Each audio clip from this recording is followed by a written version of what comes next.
Hello and welcome back to Dukascopy TV. Now, tomorrow, or very soon at least, we're expecting an announcement from the Bank of Japan on a very bold stimulus package, which is actually being spearheaded by Shinzo Abe, who is the recently new Prime Minister of Japan. This could be a big issue for not just the country, but its economy and obviously for the markets. Well, joining me in the studio is our very own Marc Spaelti. Marc, thank you for coming in. Sure.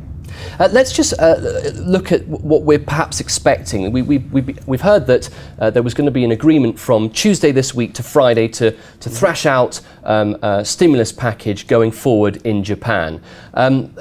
If we are going to hear an announcement on a package, what are you expecting from this? Well, there was a lot of it in the news, of course. There's been numbers passed around that stimulus package could take anywhere from 20 to 40 billion. I think that's 40 trillion yen. Oh, yes, of course. Which is about between 230 billion to 400 billion dollars. US dollars, yeah, that's right. Well, there has been enough written and said that we can expect an announcement and that there will be a stimulus package. The size of it, we can only speculate, but it appears that it's going to be really big. And apparently that's what the new Prime Minister has set his mind on, to really get something going for the economy right now. Okay, now as far as the markets are concerned on this, because we know in the past generally the sort of feel is that the Bank of Japan is a little bit timid, a little bit shy. They're never that forthcoming in announcing what they're going to do with the economy, because the economy is essentially in a sort of textbook recession, if you like. How will markets react to this in the long term, given the current high levels the yen is experiencing at the moment? I mean, traditionally, every time there is some kind of package, stimulus package done by the government, it does boost the yen in the very short term. Sometimes this effect is limited to a fraction of minutes or hours only, if the market thinks that this is not large enough. And sometimes it can have a much more deeper impact, pushing the yen up. Okay, we've got a few graphs here to show you as well. Let's take a look here. We've got three graphs. We've got the first of all, we're going to start with the dollar against the yen here. This is showing over the last 6 months, and you can see there towards in January 2013 we've got a slight dip at the end there. Can you just talk us through this graph a little bit with a view to the next 3 to 6 months as well? All right. Well, we can see that basically, up to October, we had dollar-yen at historic lows, or the yen at its strongest, the level of 77-ish, plus minus a few yen. We've been hovering around that level for a few months, if not even 2 or 3 years, if I recall it right. Now, since October 77 up to the beginning of the year, when dollar-yen peaked at 88, we've seen about a 12% movement. That is a very substantial movement, and it is the first really substantial movement in years. And it has come about after a really bad year in 2012. We've had, of course, there's been the nuclear disaster, but I'm thinking more economic terms. The Toyota was in the headlines, other car manufacturers as well faced troubles.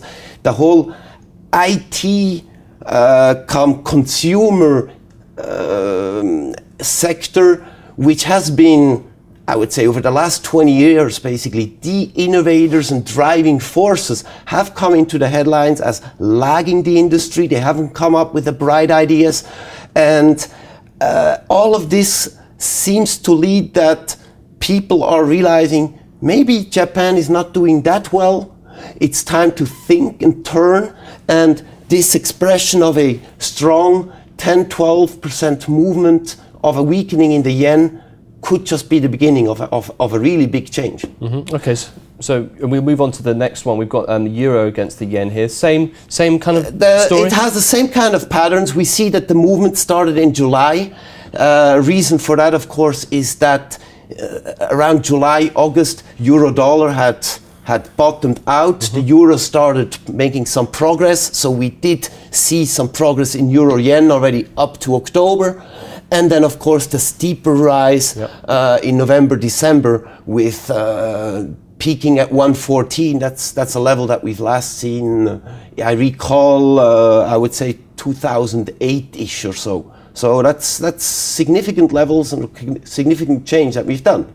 Just at the top there, Mark, January there, we've got a little bit of a sort of appreciation, depreciation. What's going on there towards the beginning of the year? Now, particularly there towards the end of the graph, it's the December area where people are likely to maybe close their books, go take a break. So, and that naturally, since the movement up was pushed by speculators buying euro yen and dollar yen, well, they were maybe happy with that movement, with the performance of their position up to December. They said, let's close the books for now. Therefore, the progress has stopped a little bit. The yen has benefited a little bit again. And then to that last turn or last yen strengthening at the very end of the chart, it is probably already in anticipation of this new fiscal package, which is announced. As I said, every fiscal package is creates a reaction, creates some boost to the economy, and that favors that currency in the short term. Going forward, depending on how large this package is and how exactly will be implemented, we may see a stronger correction of 3-4% and see euro yen here in this case come back down maybe to the 110, 108 level before that effect is again over, and we'll look at the next thing. And that's what the new Conservative government of Japan will be hoping for, that continued decrease in the yen. No, let's just look quickly onto the Aussie against the yen. This is an interesting one that you chose here. What was the reason behind looking at the Aussie against the yen and looking at this graph in more detail, Mark? Well, first of all, because we can see that Aussie yen basically went from 80 to 92. That is not only 12%, that's close to 15%. So it outperformed the rest. That was the biggest impact. And the Australian dollar is always linked to commodity prices. The Australian rises when commodity prices are bid. That, of course, happens when the economy is looking a little bit better. There's more demand for commodities and boosting the Aussie. So we see a little bit of that, and it is coupled with the overall sentiment change, negative yen, and in this particular case is enforced. And if we've had the highest movement up, we could probably expect the largest correction in this pair. Instead of 2-3%, it may correct up to 5% back down. Okay, so just finally then, Mark, traders obviously be watching this. What are your sort of, just in a nutshell, if you like, your overall feelings over the yen over the coming 3 to 6 months? I would not want to establish yen short positions here. I think we've seen a good move. I think you may, if you're long currencies against the yen, you may want to take benefits here. If you have no position, maybe you can look out for those signs and try to get a little bit of a counter movement, a yen strengthening. But to be honest, I think you have to monitor this really, really closely. I'm not sure the effect of a stimulus package is going to carry on over many months. I think the structural problems of Japan, they remain. They still have an absolutely huge debt.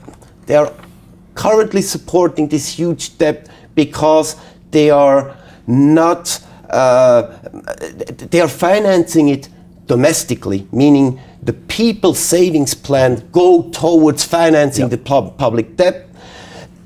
Therefore, it can be increased. Of course, as long as interest stays low, that and near 0%, that can grow even further.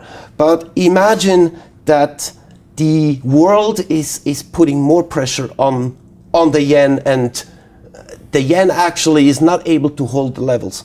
So we'll get its next wave up. Dollar yen, Aussie yen, euro yen, all of them going up to the next level. I'm thinking the next 10 to 15%. That would make it life in Japan that lives off of imported energy and a lot of goods that need to be imported make it much more difficult for Japan and could kill off that stimulus package that has been put in place, therefore erasing the effect. It's a tricky call, but I would, if I don't know what to do, I really wait for a bit of a setback to purchase again, go long currencies against the yen in 2 or 3 months' time. Well, that, Mark, was similar to what you were talking about earlier. So there we go. Well, thank you very much for coming in today to the studio, Mark. It's been a pleasure to see you again. Thank you, Thomas. That's all we've got time for at the moment on Dukascopy TV. Stay with us. We'll have an interesting interview later for you with Barclays. But until then, have yourself a good day. Goodbye.